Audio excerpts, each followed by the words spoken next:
Good evening guys, स्वागत है आप सभी का विद्यासागर गुरुजी यूट्यूब चैनल पर। पिछले वीडियो में हम लोगों ने सौरमंडल के सभी ग्रहों के बारे में पढ़ लिया है, उससे संबंधित सवाल कर लिए हैं। इस वीडियो में हम लोग उपग्रह के रूप में चंद्रमा और क्षुद्र ग्रह धूमकेतु के बारे में या पुछल तारा के बारे में हम लोग पढ़ने जा रहे हैं। तो चलिए शुरू करते हैं आज का वीडियो। और इस वीडियो को चालू करने से बता दें कि कल सुबह से मेरा आधुनिक भारत चालू होने जा रहा है, तो आप लोग प्लीज़ चैनल को और ज़्यादा से ज़्यादा लोगों तक शेयर कीजिए और सब्सक्राइब कर लीजिए। तो चलिए शुरू करते हैं आज का क्वेश्चन। देखिए, पहला सवाल पूछ रहा है कि सी ऑफ ट्रैंक्विलिटी कहाँ पर स्थित है। बहुत बार आ चुका है ये क्वेश्चन, वीवीआई मान के चलिए आप। तो सी ऑफ ट्रैंक्विलिटी आपका चंद्रमा पे है, ऑप्शन डी आपका सही जवाब है। चलिए अगला क्वेश्चन पूछ रहा है कि चंद्र ग्रहण कब होता है। तो देखिए, चंद्र ग्रहण चूँकि सूर्य ये है, सन है आपका, फिर यहाँ पर आपके आ जाएगा, चूँकि देखिए पृथ्वी मान लीजिए यहाँ पर है, तो हमारा ये अर्थ हो जाएगा, इसको अर्थ लिखते हैं। अब मून क्या होगा, कह रहा है कि चंद्र ग्रहण कब लगेगा। तो जो चंद्रमा पे छाया बनेगी तब जाकर चंद्र ग्रहण लगेगा, मतलब सन से जो लाइट जाएगी और चंद्रमा अगर इसके इधर रहे, मून यहाँ पर लिख देते हैं, अगर इस पर यहाँ बीच में आ जाएगा पृथ्वी, तब तो इस पर छाया बनेगी। तो छाया बनेगी तो हम लोग बोलेंगे कि ये चंद्र ग्रहण लग रही है। तो इसका मतलब क्या है कि सूर्य और मून के बीच में क्या आ जाएगा, पृथ्वी आ जाएगी। अर्थात पृथ्वी जब, ऑप्शन बी में देखिए, पृथ्वी जब सूर्य और चंद्रमा के बीच में आ जाती है तो क्या लगता है, आपका चंद्र ग्रहण लगता है। ठीक है, क्लियर हो गया कॉन्सेप्ट। चलिए यहाँ पर इसको हम थोड़ा सा इरेज कर देते हैं, चूँकि क्लियर कॉन्सेप्ट करना था तो हम कॉन्सेप्ट को क्लियर कर लिए हैं। अब इधर क्वेश्चन की ज़रूरत पड़ेगी, इसलिए इसको हटा लेते हैं। चलिए अब आते हैं अगले सवाल की ओर। अगला सवाल कह रहा है आपका कि निम्न में से कौन सा ग्रह नहीं है। मतलब ग्रह नहीं है तो देखिए, चंद्रमा आपका उपग्रह है, चंद्रमा उपग्रह है। पृथ्वी का आपका कौन सा उपग्रह मात्र एक है, चंद्रमा। और देखिए पृथ्वी आपका ग्रह है, बुध और मंगल ये सब ग्रह है, लेकिन चंद्रमा आपका उपग्रह हो गया, तो ऑप्शन ए सही है। आते हैं अगले सवाल 107 नंबर पर। ये कह रहा है कि मानव ने चंद्रमा पर पहला कदम कब रखा था। तो आपको याद होना चाहिए 1969 में आपका रखा था नील एंगस्ट्रॉम ने। ठीक है, नील एंगस्ट्रॉम आपके पहला कदम रखने वाले व्यक्ति हैं, मानव हैं, जो चंद्रमा पर कदम रखे थे। चलिए अगला देखिए, कह रहा है, फिर पूछ रहा है कि चंद्र ग्रहण होता है जब। तो अभी बताया चंद्र ग्रहण कब होगा, जब सूर्य और मून के बीच में क्या आ जाएगा, अर्थ आ जाएगा। तो इसका शेड बनेगा इस पर, तो मेरा लगेगा कि इस पे ग्रहण लग गया। ठीक है, मून पे ग्रहण लगेगा तो क्या होगा, जब पृथ्वी आ जाएगी, तो पृथ्वी आ जाएगी कहाँ, जब सूर्य और चंद्रमा के बीच में। ठीक है, अगला सवाल देखिए, कह रहा है कि बेमेल अर्थात ओड बताना है कि ओडेम कौन है इसमें। तो मंगल आपका ग्रह है, बुध भी ग्रह है, चंद्रमा आपका उपग्रह है, तो ये बेमेल हो गया, पृथ्वी भी ग्रह है, तो आपका बेमेल हो गया चंद्रमा। आते हैं क्वेश्चन नंबर 110। देखिए कह रहा है कि कथन और कारण दिया हुआ है, बताना है। तो कह रहा है, चांद का सदैव एक अभिनव फलक ही पृथ्वी की ओर अभिमुख होता है। सही बात है, जब भी हम देख पाएंगे, जैसे यहाँ चंद्रमा जो है, अगर हम पृथ्वी से देखेंगे तो इसकी एक ही सतह यहाँ तक ही देख पाएंगे हम लोग, एक सतह तो हम लोग नहीं दिखाई देगी। तो ये सतह हम नहीं देख सकते हैं क्योंकि ये हमारे पृथ्वी के उस पार है, पृथ्वी मतलब चंद्रमा के पिछले तरफ है, तो नहीं दिखाई देगा, तो हम लोग एक ही सतह देख पाते हैं। कथन ये आपका सही है।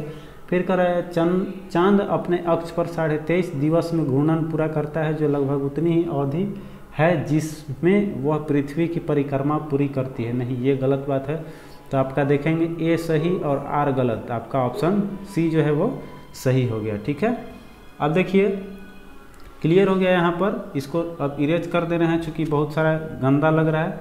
तो अब आते हैं अगले सवाल पे। आइए अगला सवाल देखेंगे, क्वेश्चन नंबर 111 कह रहा है कि जब अर्धचंद्र होता है तो सूर्य, पृथ्वी तथा चंद्र के बीच का कोण कैसा बनेगा। ठीक है, तो पूछ रहा है कि जब चंद्रमा आधा कब दिखाई देगा। तो चंद्रमा आधा तब दिखाई देगा जब उसके पूरे सतह पर क्या पड़ेगा, अगर इसका एक सतह पूरा जो है इस पे सूर्य का लाइट पड़े, अगर सूर्य का लाइट यहाँ पर पड़े पूरा का पूरा, ये सूर्य है आपका, सन है, अगर इसका पूरा पड़ेगा इस पे, तब तो हमें ये पूरा दिखाई देगा। तो ये घूमते घूमते क्या होगा, मान लीजिए अगर हम यहाँ पर हैं, तो ये जब यहाँ से ऐसे 90 डिग्री पे हम यहाँ से देखेंगे यहाँ से, तब तो ये हमें दिखाई देगा कि हाँ ये पूरी सतह जो है इसका जगमगा रही है। तो इसके बीच का कोण कितना होना चाहिए, तीनों के बीच का कोण आपका बन जाएगा कितना डिग्री, तो आपका आ जाएगा 90 डिग्री। ठीक है, क्लियर हो गया। चलिए आगे आते हैं। अब आते हैं क्वेश्चन नंबर 112 पे। करें ब्लू मून परिघटना कब होती है। बहुत बार क्वेश्चन आ चुकी है कि ब्लू मून कब होती है। तो देखिए ब्लू मून उसको बोला जाता है जब एक ही माह में 2 पूर्णिमा होती है, तो उसको बोलते हैं कि ये ब्लू मून की घटना है। तो आपका ऑप्शन ए जो है वो सही हो जाएगा। ठीक है, अब आते हैं क्वेश्चन नंबर 113 पे। 113 कर रहा है कि निम्नलिखित कथनों पर विचार कीजिए और उत्तर नीचे दिए हुए कूट की सहायता से आपको बताना है। इसमें भी कथन और कारण है। तो कह रहा है कि पृथ्वी पर से चंद्रमा के पृष्ठ का केवल एक ही फलक दिखाई देता है। अभी हम लोगों ने पढ़ा कि हाँ एक ही फलक दिखाई देता है, तो कथन आपका सही हो गया। कारण कह रहा है कि अपने अक्ष पर चंद्रमा के घूर्णन का काल उसके पृथ्वी के चारों ओर घूमने के काल के बराबर होता है। तो ये भी आपका सही है। चलिए अब दोनों कथन सही हो गया, तो ये क्या हो जाएगा, ए और आर दोनों सही और कारण भी सही है, स्पष्टीकरण कर रहा है। अब कर रहा है सुमेलित करना है। तो ग्रह देखिए, ग्रह इसमें कौन सा है, यूरेनस। यूरेनस का हिंदी क्या होता है आपका, अरुण। अभी हम लोगों ने पीछे पढ़ चुका है पिछले वीडियो में। तो ग्रह आपका है यूरेनस। फिर उपग्रह में आपको अभी बताया कि चंद्रमा क्या है, उपग्रह है पृथ्वी का। पूछल तारा क्या है, तो हैली एक पूछल तारा है। और फिर कृत्रिम उपग्रह यानी इसमें मैरिनर है। ठीक है, तो आप मिला लीजिए, ए का 2 बी का ए का 2 बी का ए आपको ऑप्शन ए में नज़र आ रहा है। चलिए हो गया। 115 नंबर आप क्वेश्चन कीजिए। कह रहा है कि कौन सी परिस्थिति में चंद्र ग्रहण होता है।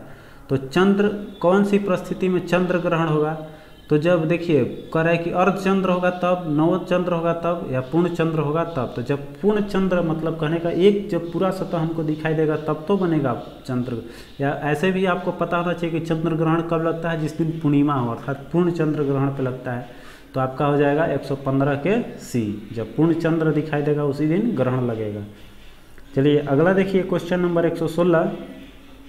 कह रहा है कि चंद्रमा के धरातल पर 2 व्यक्ति एक दूसरे की बात नहीं सुन सकते हैं, क्यों नहीं सुन सकते हैं, क्योंकि चंद्रमा पर वायुमंडल नहीं है। ऑप्शन बी आपका सही है। क्यों, देखिए किसी भी ध्वनि को आगे बढ़ने के लिए एक माध्यम की ज़रूरत पड़ती है, जो कि वहाँ पर माध्यम कोई वायुमंडल है ही नहीं, इसलिए वहाँ पर नहीं सुना जा सकता है। अब आइए क्वेश्चन 117 देखते हैं। कह रहा है कि जब किसी वस्तु को पृथ्वी से चंद्रमा पर ले जाया जाता है तो उसका भार के बारे में पूछ रहा है। तो भार क्या होता है, वहाँ पर घट जाता है। क्यों, क्योंकि गुरुत्वीय जो त्वरण है वहाँ पर कम होता है पृथ्वी से। ठीक है, जी कम है आपका। अब आते हैं 118 पे। कह रहा है कि चंद्रमा की पृथ्वी से दूरी है। चंद्रमा से पृथ्वी की दूरी आपको याद रखना है, साल में कितने दिन होते हैं, 365 के आसपास। तो 364,000 किलोमीटर अर्थात 365 के आसपास ये है। तो आपका हो जाएगा ऑप्शन ए सही जवाब है। ठीक है, अब आते हैं अगले सवाल पे। कह रहा है 119 नंबर क्वेश्चन देखिए। कह रहा है किस देश अपने सेलेनी अर्थात सेलेनोलॉजिकल तथा अभियांत्रिक अन्वेषक परीक्षणकर्ता को चंद्रमा की कक्षा में भेजकर एशिया का प्रथम देश हुआ है। यह यश प्राप्त करने वाला देश आपका कौन है, जापान है। ठीक है, आगे आते हैं। अब क्षुद्र ग्रह के बारे में हम लोग पढ़ते हैं। तो देखिए क्षुद्र ग्रह सबसे पहले हम लोग जान लेते हैं कि क्षुद्र ग्रह क्या है। तो आप पिछले पहला वीडियो सौरमंडल का देखे होंगे, तो मंगल ग्रह आपका जो मार्स ग्रह है, और जो बृहस्पति ग्रह है, और जुपिटर मतलब जुपिटर यहाँ लिख रहे हैं, मंगल और बृहस्पति के बीच में आपको बहुत सारे आपको क्या मिल रहे थे, भिन्न भिन्न प्रकार के आपको पिंड मिल रही थी। ठीक है, माने एस्ट्रोनॉमिकल जो आपका पिंड होता है वो क्या थी, वो पिंड ऐसे इसके बीच में छुटी हुई है, इसी को बोला गया है, भिन्न भिन्न आकार की है, उसी को बोला गया है आपको क्षुद्र ग्रह। ठीक है, इसको बोला गया है क्षुद्र ग्रह। ठीक है, तो क्षुद्र ग्रह में एक चीज़ याद रखिएगा, सबसे बड़ा क्षुद्र ग्रह आपका कौन सा है, उसका नाम दिया गया है, क्षुद्र ग्रह का नाम दिया गया सबसे बड़ा, यहाँ लिख दे रहे हैं, सबसे बड़ा आपका है क्षुद्र ग्रह, उसका नाम यहाँ लिख रहे हैं, VVI है। ये बहुत बार कभी कभी पूछ देता है एथी में। तो सबसे बड़ा आपका क्षुद्र ग्रह कौन सा है, सीरस। क्षुद्र ग्रह का नाम है आपका सीरस, जिसका व्यास लगभग आपका यहाँ लिख दे रहे हैं। इसका डायमीटर जो है डी का वैल्यू है आपका 10-25 किलोमीटर। ठीक है, 10-25 किलोमीटर। क्लियर हो गया। चलिए आगे आते हैं। अब क्वेश्चन पे क्षुद्र ग्रह से संबंधित क्वेश्चन देखते हैं। तो कह रहे हैं कि सौर मंडल में क्षुद्र ग्रह अर्थात एस्ट्रॉयड्स जो हैं, छोटे खगोलीय पिंड हैं, ये जिन ग्रहों के मध्य पाया जाता है। तो अभी बताए हैं मार्स और जुपिटर, मतलब मंगल और बृहस्पति के बीच में, तो आपका ऑप्शन ऐसे ही बी क्या है, बी आपका सही जवाब हो जाएगा। आते हैं अगले सवाल की ओर। कह रहा है कि क्षुद्र ग्रहों के विषय में निम्नलिखित कथनों पर विचार कीजिए और इसमें बताना है कि कौन कौन सा आपका सही है। ठीक है, तो कह रहा है कि क्षुद्र ग्रह सूर्य की परिक्रमा करने वाले विभिन्न आकारों की चट्टानें मलबे हैं। अभी बताएं कि ये छोटी छोटी पिंड होती है, चट्टान होती है, मलबा अर्थात ये आपका जो क्षुद्र ग्रह के बारे में पहला स्टेटमेंट क्या है, सही है। अब कह रहा है कि अधिकांश क्षुद्र ग्रह छोटे हैं किंतु कुछ का व्यास 1000 किलोमीटर तक बड़ा है। देखिए 1000 से बड़ा है, तो 1000 से आपका सबसे बड़ा जो है क्षुद्र ग्रह उसका नाम सीरस है, अभी बताए हैं। तो हाँ, ये भी बात सही है कि कुछ का जो है 1000 किलोमीटर से बड़ा 1000 किलोमीटर तक है। ठीक है, फिर कह रहा है क्षुद्र ग्रहों की कक्षा बृहस्पति और शनि की कक्षाओं के मध्य में है। नहीं, अभी हम लोगों ने क्या पढ़ा है, मंगल और बृहस्पति के बीच में है। ठीक है, यहाँ देख रहे हैं आप, तो ये कह रहा है कि बृहस्पति और शनि की बात कर रहा है, तो ये तो गलत है आपका। तो आपका 1 और 2 सही है, तो आपका ऑप्शन सी देखिए यहाँ पर नज़र आ रहा है, ये सही हो जाएगा। ठीक है, अब आते हैं क्वेश्चन नंबर 122 पे। कह रहा है क्षुद्र ग्रहों तथा धूमकेतु के बीच का अंतर क्या है। इसके बीच का अंतर आपको बताना है कि मेन अंतर जो है वो क्या है। ठीक है, तो कह रहा है कि क्षुद्र ग्रह लघु चट्टाने ग्रहिकाएँ अर्थात प्लेटनॉइड हैं, जबकि धूमकेतु हिमशितित गैसों से निर्मित होती है जिसे चट्टानी और धातु पदार्थ आपस में बंधे रहते हैं। आपका जो ये 1 नंबर पॉइंट है वो सही बात है। अभी बताएं कि ये जो क्षुद्र ग्रह है वो छोटी छोटी चट्टानें होती है या पिंड होते हैं, तो आपका इस तरह से ये स्टेटमेंट ए जो है वो क्या है, आपका सही हो गया। अब आते हैं, कह रहा है क्षुद्र ग्रह अधिकांशतः बृहस्पति और मंगल के परिक्रमा पथों के बीच पाए जाते हैं। सही बात है, ये बात सही है, बृहस्पति और मंगल के बीच में पाए जाते हैं। देख लीजिए, आगे आते हैं, कह रहा है जबकि धूमकेतु अधिकांशतः शुक्र और बुध के बीच में पाए जाते हैं। नहीं, ये गलत बात है। ये जो यहाँ से ये जो स्टेटमेंट है ये गलत है।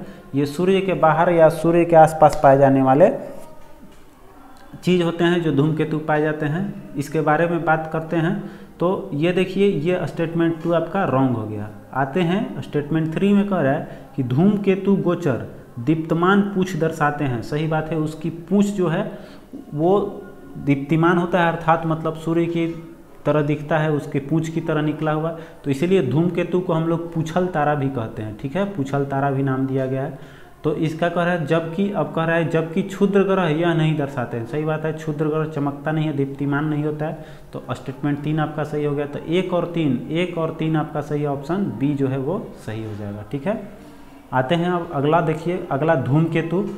धूमकेतु को अभी बोले हमने, इसको क्या कहते हैं, धूमकेतु को हम लोग एक तरह से पूछल तारा भी कहते हैं। ठीक है, इसको हम लोग पूछल तारा भी बोलते हैं। ठीक है, कहीं कहीं आपको धूमकेतु की जगह पूछल तारा मिलेगा। तो इसका मेन कारण क्या है, पूछल तारा नाम क्यों पड़ा, क्योंकि इसके पीछे जो होती है वो एक लंबी पूंछ निकली रहती है, अर्थात तारा होता है जैसे सूर्य है एक तारा, उसी तरह का वो भी रहता है, लेकिन सूर्य गोल दिखाई देता है, लेकिन इसमें पूछल तारा में क्या होती है कि इसका एक पूंछ की जैसा निकला रहता है, लेकिन सभी एक तरह से नहीं होते हैं। कुछ का ऐसा होता है कि पूछल तारा का पूंछ जैसा नहीं निकला रहता है, बहुत छोटा होता है। तो देखिए इसमें हैली आपका सबसे पॉपुलर है, हैली जो है वो आपका धूमकेतु है, और एक जो आपका इसमें शुभेकर लेवी 9 है, जिसमें देखिए शुभेकर लेवी 9 धूमकेतु कर है कि किस ग्रह से टकराया था, ये बहुत बार आ चुका है, आपका VVI है। तो ये जो है आपका बृहस्पति ग्रह से टकराया हुआ था। ठीक है, और देखिए ये कब टकराया था, एक चीज़ याद रखिएगा, तो ये 1994 ईस्वी में ये टकराया था। शुभेकर लेवी 9 जो धूमकेतु है, या धूमकेतु या पूछल तारा, वो बृहस्पति ग्रह से 1994 में टकराया था। ठीक है, अगला सवाल देखिए, कह रहा है कि धूमकेतु की पूंछ सूर्य के परे दिष्ट होती है, क्योंकि क्यों दिखाई पड़ती है आपको बताना है। तो देखिए इसका मेन कारण क्या है कि सूर्य जो है वो विकिरण जो उत्सर्जित करता है उसमें दाब मिलता है, तो सूर्य की तरफ वो क्या होती है, खिंचा जाती है, तो इसलिए कह रहा है। तो देखिए आपका ऑप्शन सी जो दिखा, ऑप्शन में लिखा हुआ है कि सूर्य द्वारा उत्सर्जित विकिरण धूमकेतु पर भौज्य दाब डालता है, जिससे क्या होता है, उसकी पूंछ सूर्य से दूर क्षिप्त हो जाती है। ठीक है, इसलिए हम लोग को पूछ जो है सूर्य के परे दिष्ट हो जाती है। ठीक है, तो ऑप्शन आपका सी जो है वो आपका सही हो गया। चलिए 125 पे आते हैं। कह रहे हैं कि उल्का क्या है। उल्का, तो उल्का क्या होती है कि हमारे वायुमंडल में जब देखते होंगे कि एक चमकता हुआ कोई चीज़ टूटता है, हम लोग बोलते हैं कि तारा टूट रहा है, तारा, उसी को हम लोग बोलते हैं उल्का पिंड। तो उल्का पिंड क्या होती है कि वो हमारा जब गिरती है तो बहुत तेज गति से गिरती है, और वो क्या होती है कि वो घर्षण के कारण उधर ही विलुप्त हो जाती है। ठीक है, तो ये पूछ रहा है कि उल्का पिंड क्या है। ऑप्शन पढ़ते हैं तो कह रहा है तीव्र गति से चलता तारा। नहीं, ये तारा जो होती है तीव्र गति से वो तो चलते रहेगा, लेकिन ये वो आता है और विनष्ट हो जाता है। तो कह रहा है अगला देखिए क्वेश्चन ऑप्शन बी कह रहा है कि बाह्य अंतरिक्ष से पृथ्वी की वायुमंडल में प्रविष्ट हुए द्रव्य की अंश। सही बात है। देखिए वो जब गिरता है तो पृथ्वी की तरफ आता है, और वो क्या होता है घर्षण से जलकर उधर ही राख हो जाता है और वायुमंडल में मिल जाता है। तो ऑप्शन बी जो है आपका सही हो गया। अब आते हैं, कह रहा है 126, देखिए 126 नंबर कह रहा है कि हेली बॉब किसका नाम है। तो हेल बॉब या हेली जो है, एक हेली भी है, वो क्या है आपका पूछल तारा है। ठीक है, याद रखिएगा हेल बॉब और हेली जो है वो पूछल तारा है। तो आज के वीडियो में बस इतना ही। बस आपका जितना भी था ग्रह ये सब खत्म हो गया सौरमंडल का। अब चालू होगी पृथ्वी। तो पृथ्वी का एक इम्पॉर्टेंट टॉपिक कल आएगा इसी टाइम पे, आपका अक्षांश देशांतर, अर्थात रेखाएं जितनी है पृथ्वी के मानचित्र में, जितने भी अक्षांश हैं, देशांतर हैं, या फिर विषुवत रेखा, कर्क रेखा, मकर रेखा, इन सभी रेखाओं से आधारित कल प्रश्न होगा। और वीडियो को चालू करने से पहले मैं इसके बारे में विशेष रूप से आपको बताऊंगा। तो आज के लिए बस इतना ही, कल मिलते हैं आपके साथ।